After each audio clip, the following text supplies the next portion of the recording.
You're listening to Civic Media. You can tune into any of our live shows on any radio station across the state with the Civic Media app. Find us in your phone's app store and listen anytime, anywhere.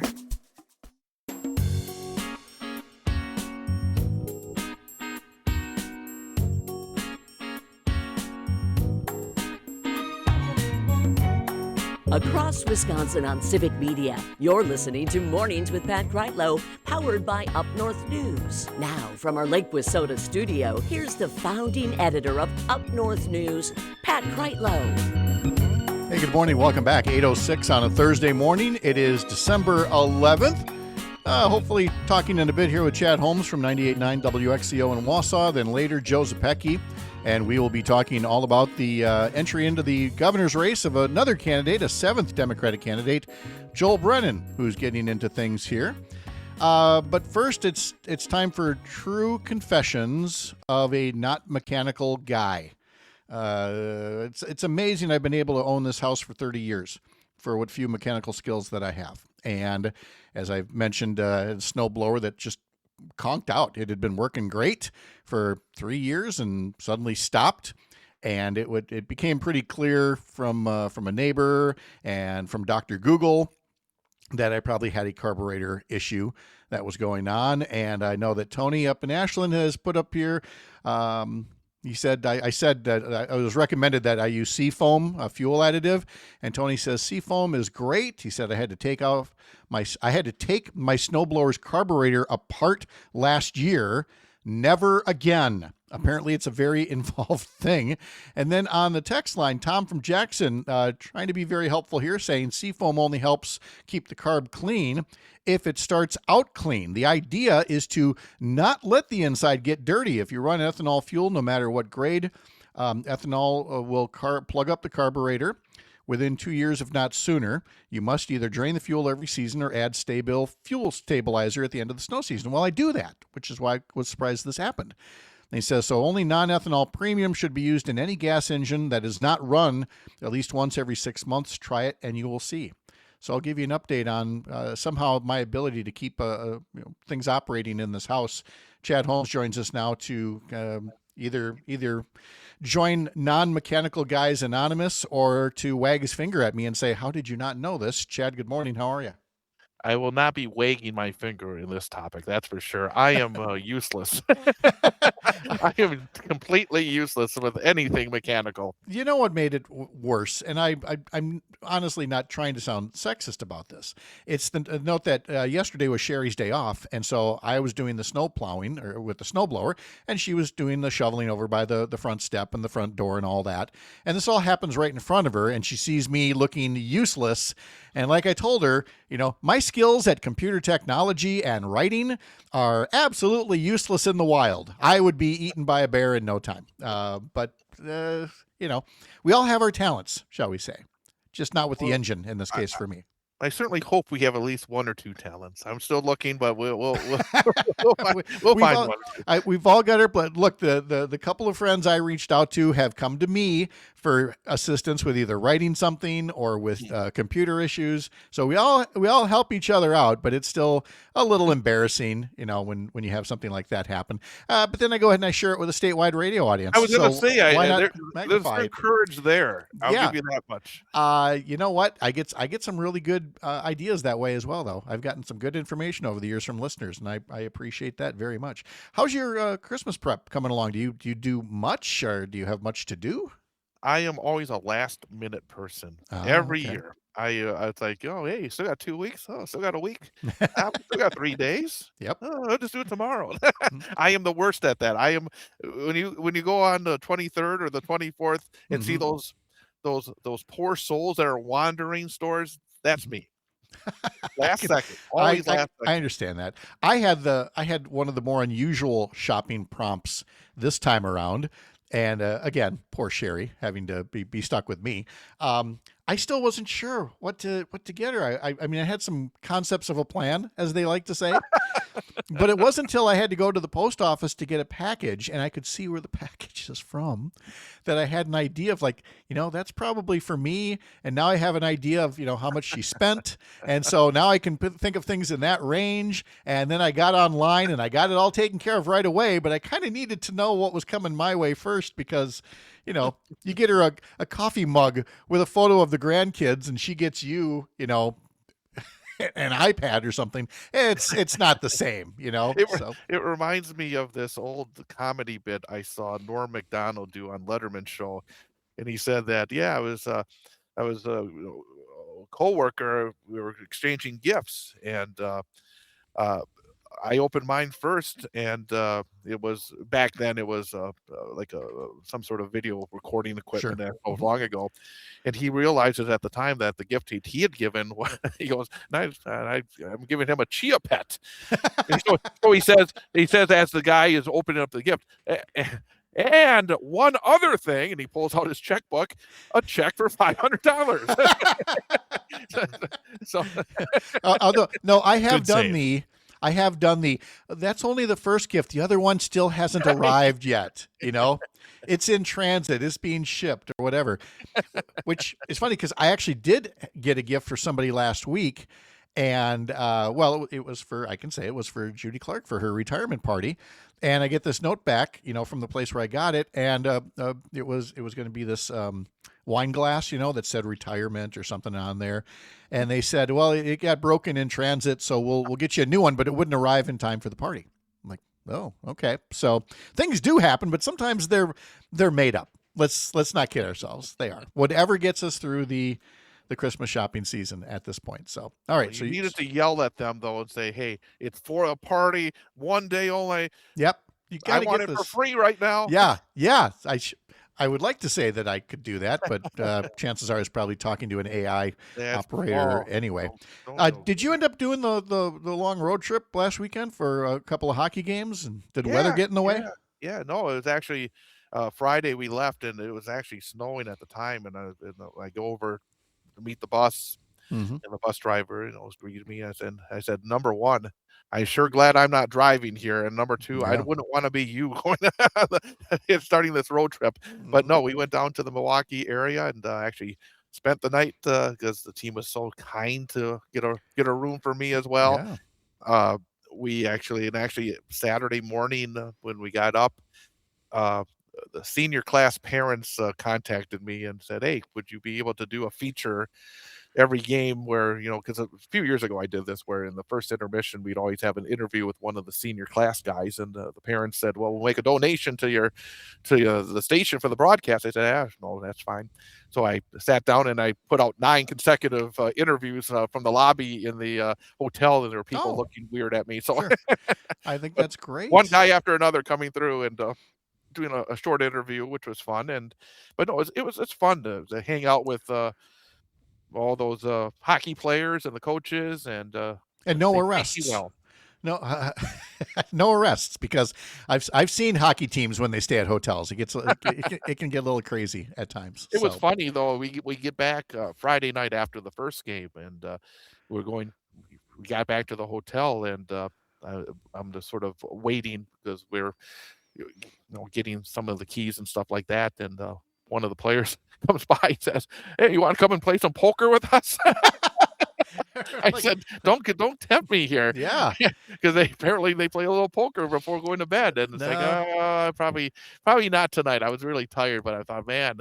And then the next morning I said, "Yeah." I said, "Are you really into poker?" Yeah, not too much, but we just sort of do it for fun. I said, "Yeah, well." Did they have any idea that you would have Yes, that's why he asked me. Taken their shirts? Okay. Yeah, no, they knew that I and then I was telling the stories of me in Vegas and making myself daydream to next summer. So I was going to say, you've got until next summer to put something together. That's right. Okay, we're talking to Chad. But it's just fun. I mean, it's one of the fun parts of the job to be able to hang out with the guys and stuff like that. Oh, yes. Oh, absolutely. But then it was this week. Did you have games that were put off by weather, and then you've done all the makeup games already? Yeah. Well, first the game was postponed Tuesday because of the snow. big game, undefeated. West and Stevens Point. I mean, both are just outstanding. Everyone's looking forward to it, and then they said we're going to play it tomorrow, which was Wednesday. Mhm. So then I already had my guest lined up for my big high school sports show. So I Oh, have to sure. call my guest up and say, hey, can we reschedule for next week? Blah blah blah blah. And then yesterday around noon, word comes down because Stevens Point had canceled school that they couldn't play last night. So then I have to get back on the horn and try to get these guys Oh, to come gosh. back into last night. And it was just crazy. I mean, that's the way it is. And what my co-host is the athletic director at Wesley. Yeah, this time of year it's just crazy in terms of then trying to figure out what day works for both schools. And it's like we only had like 2 days the rest of the season that really worked for both teams. And it's part of the job of AD is during the winter, they hate snow days. I'll say. Oh, yeah. Yeah. Well, and I'm sure that occasionally maybe there's a conflict when it comes to basketball, but I think especially for hockey, I mean, in some of those communities, there's real competition for ice time.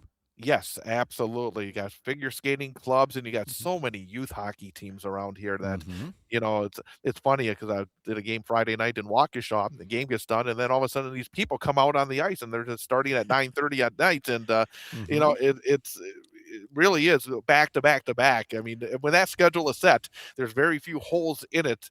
Mhm. Especially if you don't have an ice sheet that's basically your own, and Yeah. you're basically using these community ice sheets. When last time we were in Kalamazoo, and our 6-year-old grandson is on a, well, it's not a, is it a, it is a hockey team, or if it's just lessons to get you ready there.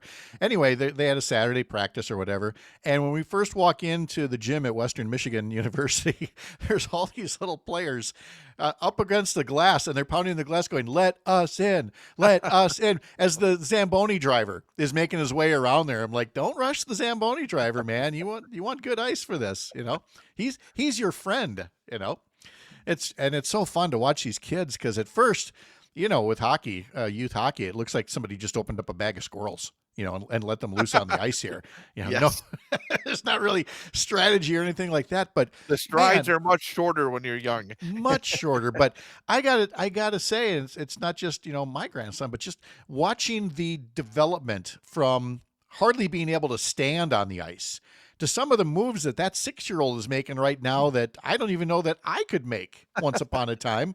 That's just, it's fun to see that. I'm sure you see that progression as well, even in high school sports, from, the difference from a freshman to a senior is, I think one of the more interesting parts of the job going, I remember you when you were just a freshman who didn't know which way to hike the football. Now look Yeah, at you, I had a conversation like that last night on the show, and Mhm. because I had a goalie from Everest that came in, and he's been starting since he was a freshman. He's now a senior. And I basically said to him, "It's like, how have you changed?" And it's like so many changes. I mean, because at that age, when you're a freshman and a senior, I mean about 4 more inches, number one, and Yeah. but that's it's really amazing the amount of strides that they do make over those 4 years. Okay. So again, Chad's got the big high school sports show on Wednesday nights most of the time, weather notwithstanding. And then Parker over here, you've got your own Make the Call on Saturday mornings. Yes. Yes, we do. Are you on this week, Chad? I don't remember. I haven't Oh, heard anything. we're coordinating appearances live on air Yeah. here. Okay, that's all right. Yeah, I know your name's up in the air. You will be We're on. I know soon. eventually in my hectic schedule. I was going to say, I don't know if you can afford his guest fee for these radio That's a appearances. good point. Yes. Greitlow barely you can afford it. Yes. I mean, my goodness, it's amazing we can afford to get this guy on as often as we do. You can hear Chad on 98.9 WXCO as morning updates all throughout our program here. And of course, current headlines, weather, sports at WXCO.FM. Chad, thanks very much. We'll talk to you next week. You bet, Pat. All right. Still ahead, we will be talking to Joe Zepecki about the entry of Joel Brennan into the governor's race and where the field goes from here. From Up North News, I'm Pat Kreitlow. This is the Civic Media Radio Network.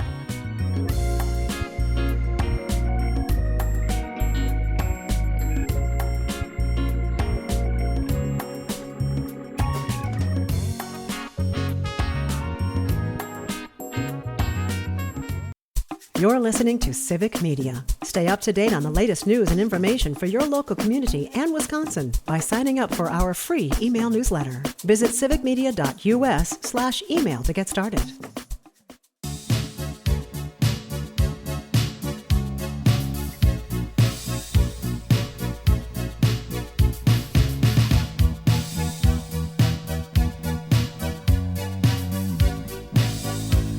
All right, now don't faint when I say this. I think the Trump administration might have done something right when it comes to that Venezuelan oil tanker. I know. My first thought was, what the heck is this? And we'll get into that in just a sec. But first, our question of the day is about your property tax bills, because they've been coming out this week, and those numbers are higher by and large. Who's to blame? It's a rhetorical question because I know the answer, and I'm just making sure you all know as well. And I want to know, what are you going to do about it? Because, again, we had a state budget debate this year, as we do every 2 years in the legislature, to decide upon the level of state support for things like educating our children. And while Governor Evers proposed $3 billion increase to make up for years and years and years of chronic underfunding that does not keep up with inflation, the best that Republicans would do was a budget that they said, well, we're not cutting education, but we are going to freeze state aid to K-12 public schools. Well, inflation's still a thing, as you know. The costs are still there. And so where do you think that goes to help foot the bill? It goes to the property taxpayers, because the legislature has essentially passed the buck to local units of government, school boards included. And so now you have seen a record number of school referendums with school boards asking people to raise their own property taxes. And you see levies that are higher, in part because the legislature, again, had a freeze on state aid. So I just want folks to be aware that on your property tax bill, there's a line there for the county share of it. There's a line there for your town or city or village share of it. There's a line on there for your technical college district for their share of it. And then there's a line for your school district share of it. And I consider that school district line to be a typographical error. I think that needs to be changed. It should not say school district on there. It should say, here's the cost of 15 years of Republicans running the Wisconsin legislature and trying to kill off public education along the way, but just everything that they have done that have increased costs and increased the tax burden for people across the state, that have forced schools to talk about consolidating or even closing instead. That's what we've had for these past 15 years, along with the gerrymandered maps. Now, the maps are going to be more fair next year, and maybe people can do something about what's happening with their property tax bills. And that takes me to a reminder that I've got a story over on the Up North News website. It's meant to be kind of a one-stop shop for all you need to know about Wisconsin elections in 2026. I make sure to outline what all is going to be on the ballots plural, because there are 4, count them 4, election days in 2026, February, April, August, and November. And I explain the difference between all of them. And we talk about, again, all the big races that are at stake. We talk a bit about the key issues as measured in the latest Marquette University Law School poll, and how you can learn more about voting in 2026, especially after the first of the year, when, it would be a really good idea to check your voter registration status and make sure that you are, on the voter rolls, or, maybe need to register. Maybe you've moved, maybe something has changed, name, address, whatever the case may be. And so after the first of the year, you can head to myvote.wi.gov. And by the way, while you're there, you can select an option that has all 4 of those election absentee ballots mailed to you. One-stop shopping for the whole year. I mean, you can do it election by election by election by election to say, send me the next absentee ballot. I know I'm going to be gone, or I know there's some reason why I need an absentee ballot sent to me. But they also give you the option that says, send me all of the absentee ballots as they come up throughout the course of the calendar year. It's a great little hack that a lot of people don't know about. So we'll make sure to remind you over at Up North News after the first of the year about that. All right, I have to fess up here on this notion of the U.S. Military seizing an oil tanker off the coast of Venezuela, because, again, my first thought was this is just a naked attempt to ratchet up conflict there that could eventually lead to military involvement directly in Venezuela for no good reason. Again, this is just something, this is how, Trump loves to talk tough. pick on somebody and then use the military against them, whether it's migrant laborers or just Americans protesting in the streets or another country. And Venezuela calls this, quote, a barefaced robbery and an act of international piracy aimed at stripping the country of its oil wealth.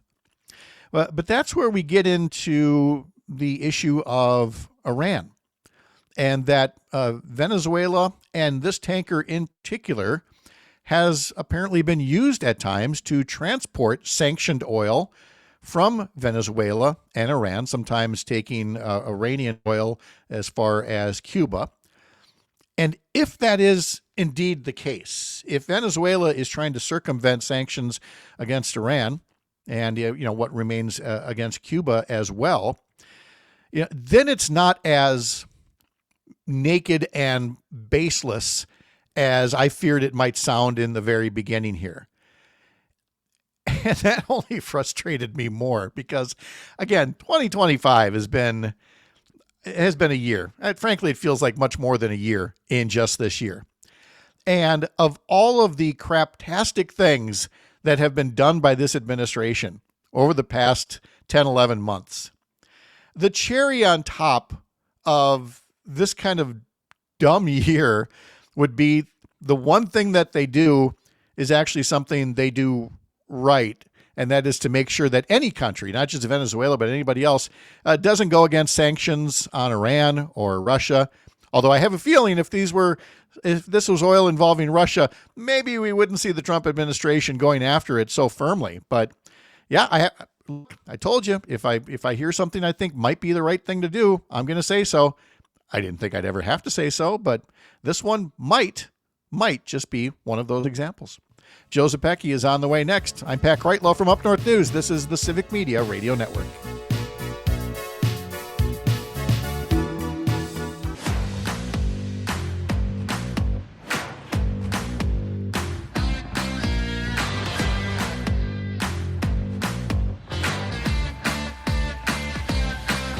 On the text line at 855-75-CIVIC from Bob in Eau Claire, he says, it's impossible for Trump to always do the wrong thing. Eventually, he will screw up and do the right thing, which might be the explanation for what happened with the Venezuelan tanker. Meanwhile, as far as what this year has been like, Alicia puts on YouTube, I think I have aged 10 years with everything this administration and the state legislature have done so far this year. In our newsletter that you can sign up for at upnorthnewswi.com, we have an article in there about the new license plates, the new retro license plates. The yellow is coming back, and so is a blackout style, a black plate with white numbers. You can see that, along with another gorgeous picture, this one from Joanne in Spring Green, capturing just the magic of winter in Wisconsin. Again, sign up for the newsletter at upnorthnewswi.com. Time to bring in our friend Joe Zepecki to talk about political headlines in the state this week. Of course, starting with this morning's announcement by Joel. Hold on 1 second. Yes, sir. Yes. What is magical about it feeling like 7 degrees in December? How does one put that into the world visually? I was talking about that just yesterday with one of the guys in the neighborhood, and he was talking about cross-country skiing and all the things he likes to do, and he's very happy that it's cold because it means the snowpack, won't be melting in the bright sunshine. And I told him about my favorite winter sport activity, which is walking out to the hot tub and then walking back in from the hot tub. And there really wasn't much conversation after that because I, too, not the world's biggest fan of 4-degree weather, and now it's going to be teens below zero this weekend. So no, not a fan, but it makes for pretty photographs, I think, is my point. Okay. Among the challenges is I feel like we've all been conditioned that winter starts later. Yes. At least it does down in the southern part of the state, where it's not really winter until after Christmas. And just when you think you're getting ready for that, wham, the worst December we've had in years. I know. That's part of the theater seasons. Sometimes the preview of coming attractions is the coming attraction. All right, well, let's look at the field for governor here. Joel Brennan, a former top official in Governor Evers' cabinet, announced that he is going to be running, joining an already crowded primary field, and we spoke live with him about an hour and a half ago. If you missed it, look us up as a podcast and listen back to the 7 a.m. hour. What does Joel Brennan's entry do for this field, apart from make it, that much larger? I think it completes it. I think this is it. I don't think there's anybody else that is kicking the tires and thinking about doing this. Okay. So now I think we have like 7 realistic candidates. I think I can do them in alphabetical order. Okay. Mandela Barnes, Joel Brennan, David Crowley, Francesca Hong. Yes.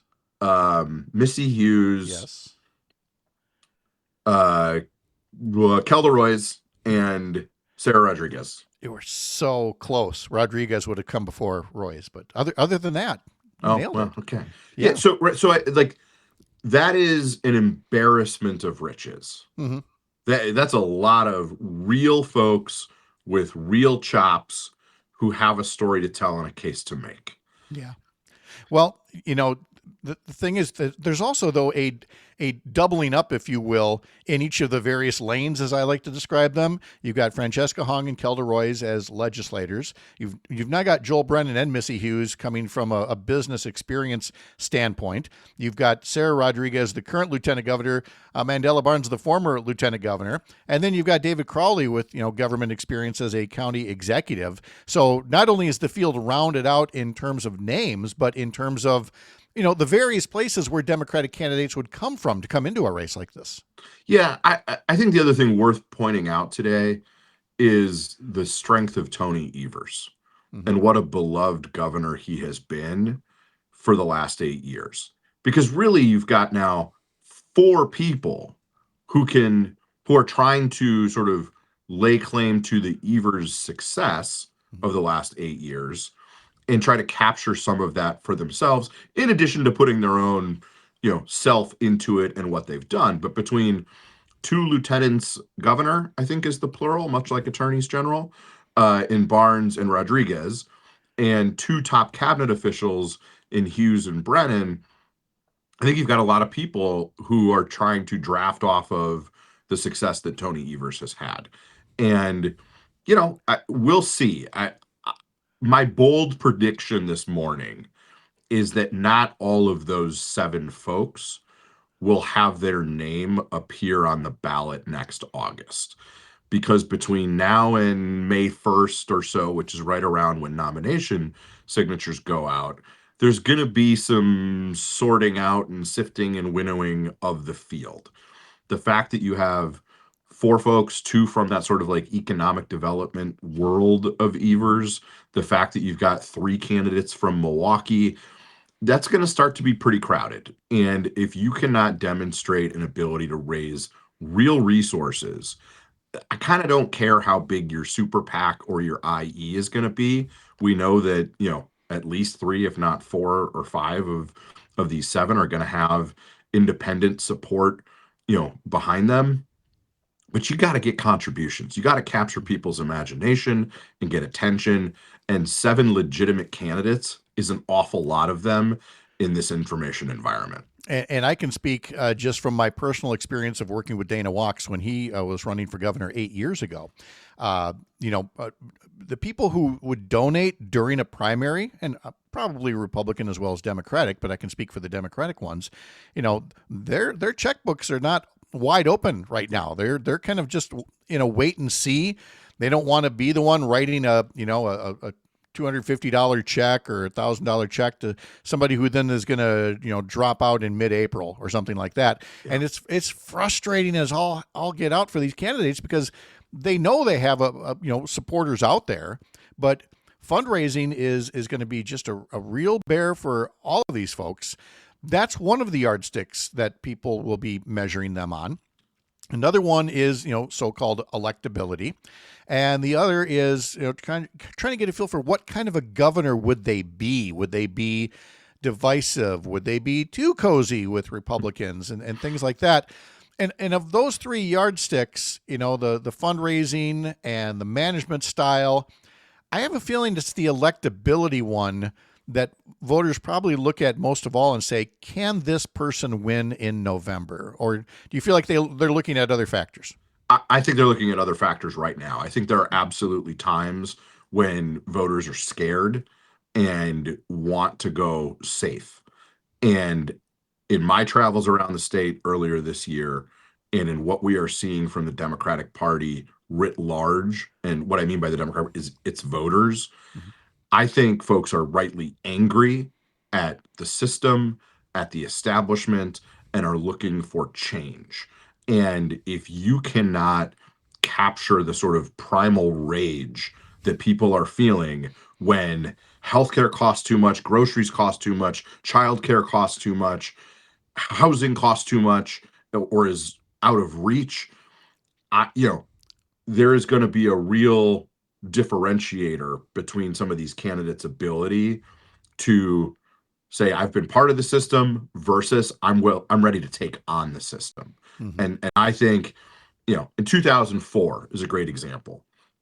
People were scared. It was the wake of 9/11. We were at war in the Middle East, and there was a real sense among Democratic primary voters, we just got to win, right? And that's how we ended up with John Kerry, who was viewed as the most electable Democrat, despite the fact that a lot of people really liked Howard Dean, right? Yeah, right.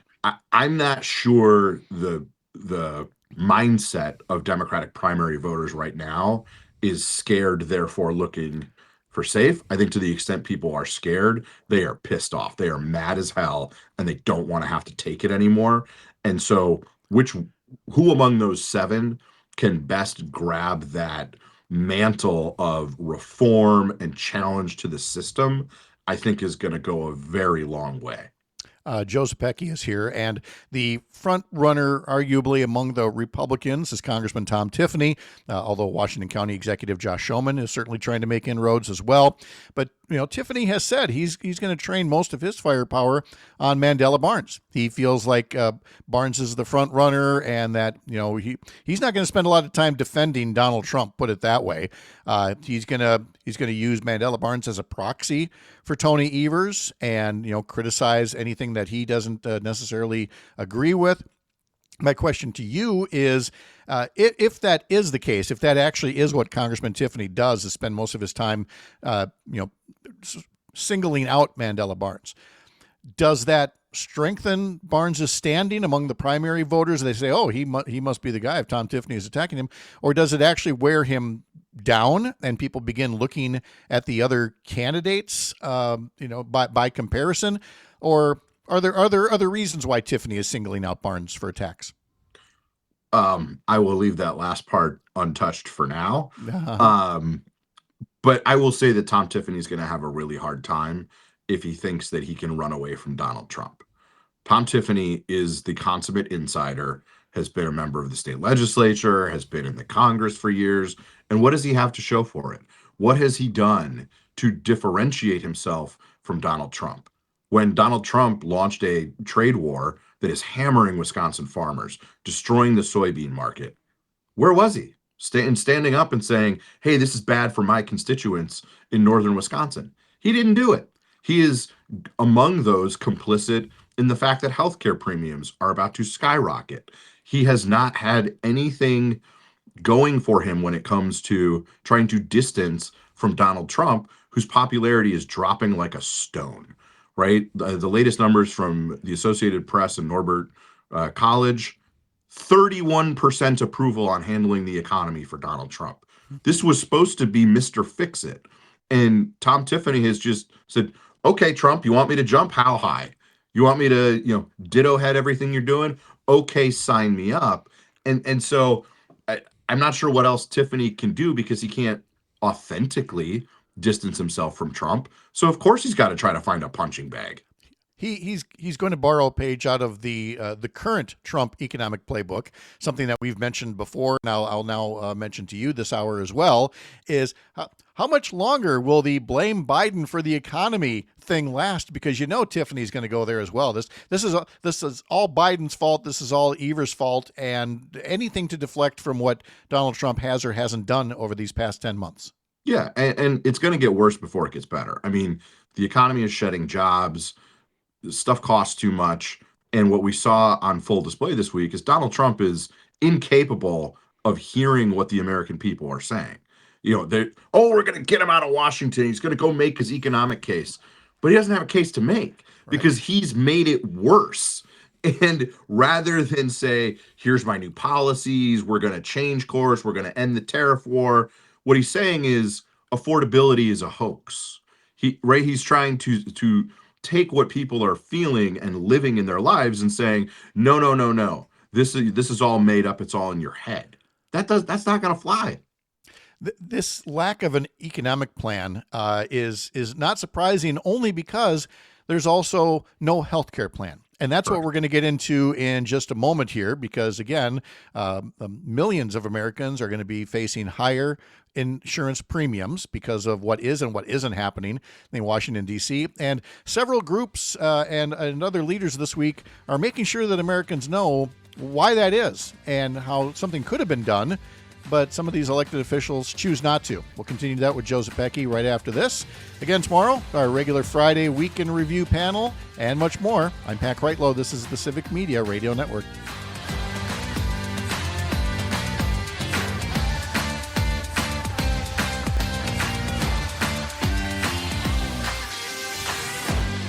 You're listening to Civic Media. Find the latest news, information, and archives of all your favorite shows on the Civic Media website, civicmedia.us.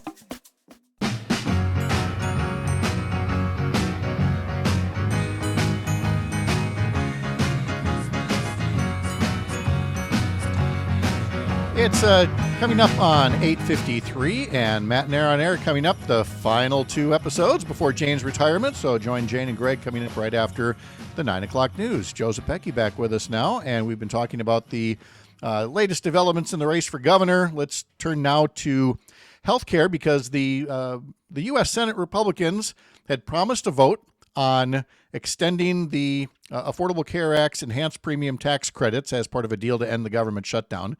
And as we've discussed that previously, nobody thinks it's going to pass, and House Republicans probably wouldn't take it up either. And yet, healthcare remains, of course, a key area of concern for Americans. They've seen just how high their health insurance bills are going to go. And so there are vulnerable Republicans saying, hey, we should put something out there. And according to Politico, the House Republicans are really divided amongst themselves as to what to propose, whether it's, some actually want to put a one-year extension out there, allegedly, and others want, health savings accounts, of course, that old chestnut. And then there's another bullet point that was simply called innovation.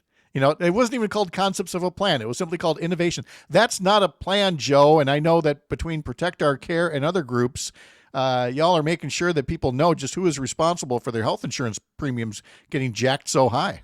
Who is responsible and who has been derelict for 15 years and doesn't have an alternative plan. It is bad enough that Donald Trump stood on a debate stage last year and said, well, I have concepts of a plan. And then nobody thought to flesh that out. For 15 years, Republicans' only healthcare policy has been to criticize Obamacare. And even when we approach this deadline, these expiration of these credits that are going to skyrocket people's premiums, they've had all year. They've had multiple years to come up with a something.